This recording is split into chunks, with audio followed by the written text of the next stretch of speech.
for the Lady Eagles. That goes to the net. Ito ang pang-apat na service error para sa Lady Eagles. And those 3 points would allow the Blazers to just be 2 points behind. Very tall front line for the Blazers. But again, no, you said it right, Coach Ronnie. Kailangan yung offense ng Benilde gumana ngayon. Kailangan meron. Valdez committing an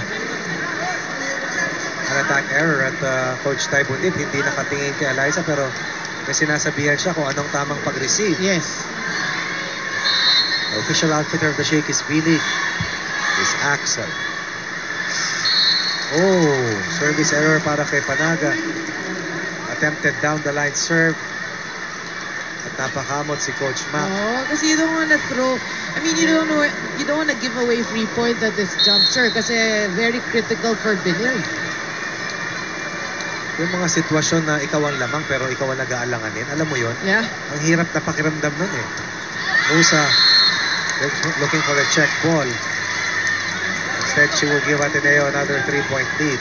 Yeah, and that's what we said, no? The start of this game in our pregame coverage, really. Cheng has been doing a great job in distributing the balls. It's really up to her teammates to paano mag-execute? Exactly. To respond. Kinawit ni Navarro sa dulo pero binuhay naman itong si Torres. Navarro against two, blocked. Musa sa gitna, checked. Maraginot down the line. Good dig by Enclona. Navarro adjusting. Difficult. Wow! Angle. Difficult angle. Able to get that angle. Ang layo na niya sa net. 2 steps back yung cover ni Gikiliana. Then yun ang tamang angle eh. Oh. How do you call this? What do you call this rather? A cross-court attempt. Oh, ang hirap po. A cut shot. Nakita mo naman yung puntos na yun ni Navarro. Let's see if that would be a game changer para dito sa Blazers dito sa fourth set. Maraginot against 2. Back set para kay Musa. Excellent play coming from Cheng. Yeah. It was a great set. It really caught the defense of Ateneo off guard. Sipag na ng depensa dito ng Ateneo. Oo. Pero yun nga, really a sign of a great setter. Alam niya kung kailan niya kailangan i-mix up. Bilis sa mga kamay, mas mabilis na mga mata para sa mga setters. Eliza from the back. Good anticipation by Enclona. Navarro against 2. Coverage by Enclona. Navarro dropped. And the ball drops. And the ball drops. Gakiliana was there but she wasn't able to lift it. Umangat ng konti pero hindi na umiikot pa taas eh. Para mabuhay yung second ball. Down 14-11. Tally is at 14-all. The Blazers fighting back. Blazers fighting hard. Ateneo looking to push this match into a 5th set. What a serve. Maraginot against 2. Maraginot scores. Every time of Maraginot to get that point. But you know, you gotta also commend Dolorito. She's been serving solid here in this match. In this match, all the sets. No Panaga inside for the Blazers. But Musa has done a credible job helping out. Dolorito service reception. Hindi masyadong maayos. At ang Ateneo naiayos yung huling 2 puntos para sa mas maayos na kalagayan at 16-14 second technical timeout. Libero ka, mas malaki siya sa iba kasi magandang bola. Dito na siya, ito ka na. Ganyan, para tapos sa harap. Diba? Nandito yung play natin eh. Kailangan kasi maliit yung blocker sa kabila. So kailangan makapasa tayo. Hindi natin sayangin ng service. Ay yung receive. Okay lang yan. Isang patay. One good pass. Tuloy ulit natin yung play. Running si Ryan. Let's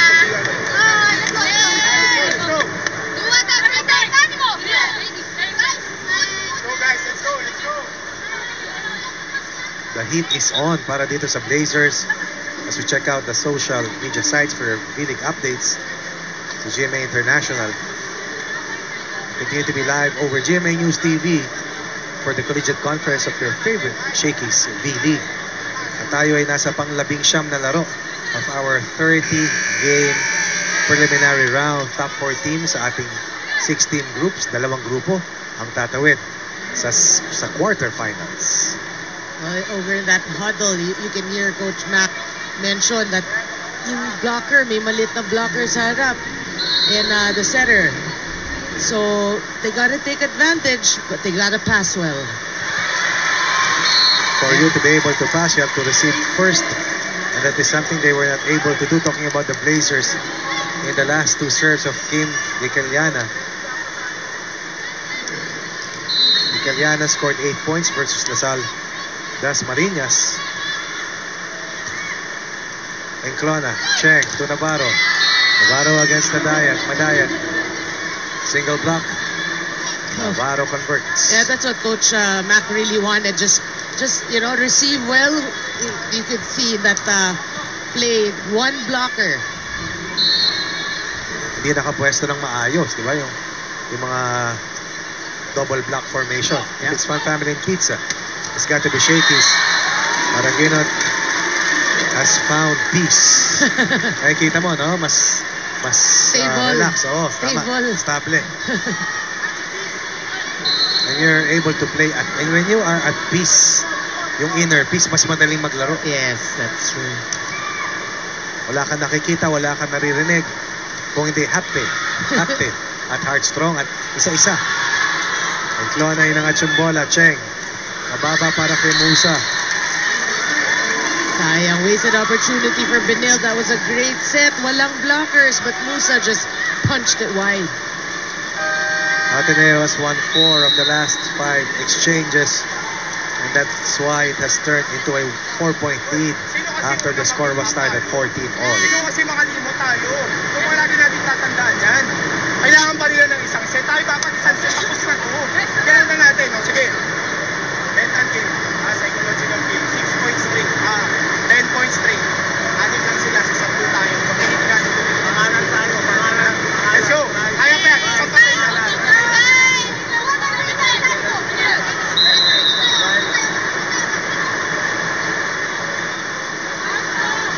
You can feel Coach Mac's frustration if they're still up by 1 set. And the 2-set advantage is slowly being eaten up by Ateneo's fight back. Running away with the third set, 25-8. And once again, on top by 4 points at 19-15. Dito sa ating fourth set. With the 20-15 on that Alyssa Valdez attack point. Yep, Alyssa Valdez, you know that this is really her time to shine. Well, she always shines, but it's a time for her to really take her team to the fifth set. Parang supernova yan eh. Oh, exactly. Tumingin ka sa sky eh. Talagang nagniningning si Alyssa Yes. Valdez. Cheng going to Melanie Torres, single block. Almost but not quite. Valdez, drop shot, blocked. Ateneo free ball. Cheng. Torres single block. Torres once again overcooks. 6-point advantage, Ateneo. Substitution Ramos in for Torres, but sayang, for Benil, they've had their looks. They have good looks. Cheng just sets it pretty well. It's just they cannot score. They cannot get it in. At pag tinignan naman natin ang mga numero pagkatapos ng fourth set, makikita mo yung unforced errors. Napakarami ito. Attack errors, too many para dito sa Blazers, maging ang kanilang service reception katulad dun para kay Navarro. 7-point cushion for Ateneo, timeout for the Blazers.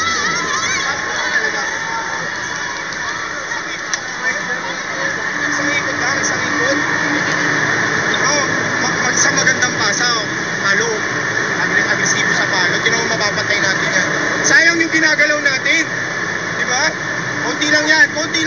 Pasahan muna natin. One stop, let's go.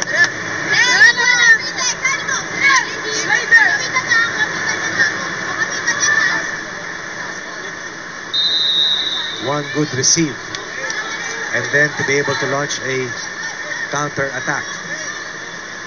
Ateneo 7 points ahead. Ateneo 3 points away from extending this match into a fifth and final set. The Blazers under duress, behind by 7. And they have looked at Joanna Maraguenet for quite a time from the service line.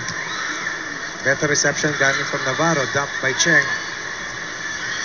Valdez rather. Checked. Drop shot coming from Ramos. Ramos finally scores for the Blazers. Well, you know, if you're the Blazers, you want desperately to win this fourth set. I mean, this fourth set because you win the match, than to really push Ateneo to a fifth set. Right now, the Blazers are on the brink. Momentum definitely on the side of the Eagles. And Valdez has hammered the floor defense of the Blazers. Scramble once again sa floor defense ng CSB. Mababa. Masyadong mababa para kay Madayan. And then we saw her follow through, no? Talagang pataas, eh.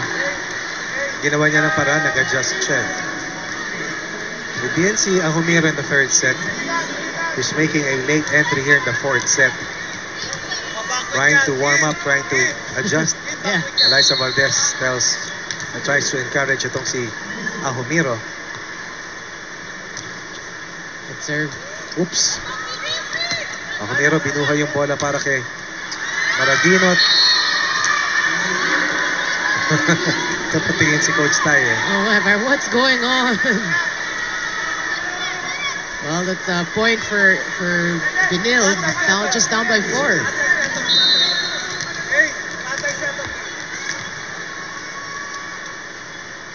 Blazers 18, Ateneo 22. Seltan going to Valdez. Blocked. Oh, good cover. Good cover by Ella De Jesus. Ramos binigay kay Cheng. Ah, Panaga running hit. Panaga scores, puts pressure on the Eagles. yep, just down by 3. 3 straight points para dito sa Blazers. Timeout for Ateneo.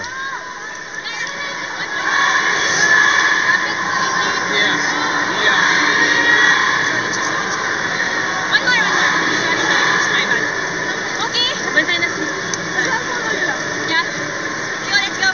Job, pag ano, hingi ka ng back row. Let's get this one. Hey, girl. Last thing, last thing. Hey, girl. Quick, one, good. Okay, gusto mo forward ka na.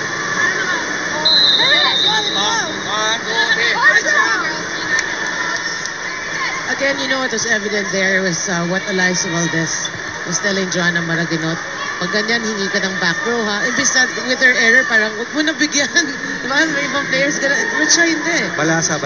And she's all really about motivation. That's why, you know, she's very endearing to her fans. And her teammates, for that matter. Eliza Valdez is the picture of volleyball. Yeah. The face of volleyball. The face. In our country right now. And gandang ambassador. Siya rin ang ating flag bearer sa nakalipas sa Southeast Asian Games. Yeah. That's a big honor, definitely. Navarro counters for the Blazers. Valdez gets another serving from Tom. This pump equivalent to a 4-point lead. Ateneo 23, Blazers 19. 2 points from sending this match into a decider. Yeah. And Ahumiro the serve right now for Ateneo.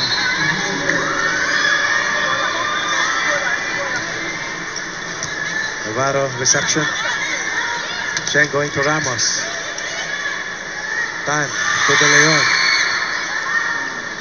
Navarro.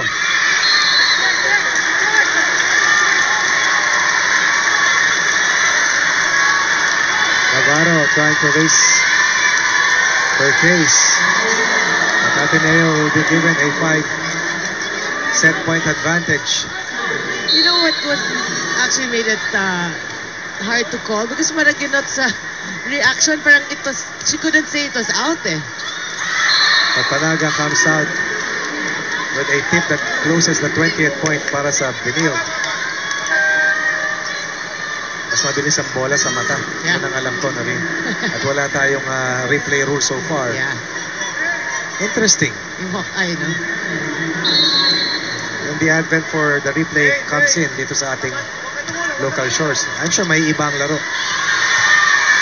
And Valdez and the Eagles will erase a two-set deficit. And now we're back to square one as Ateneo wins the fourth set 25-20. Paano ba yan, Coach Ronnie? 5 sets. Sabi mo nga. And true to fashion, Ateneo comes out fighting hard, fighting back. That last point by Eliza Valdez will push this match into a fifth and final set.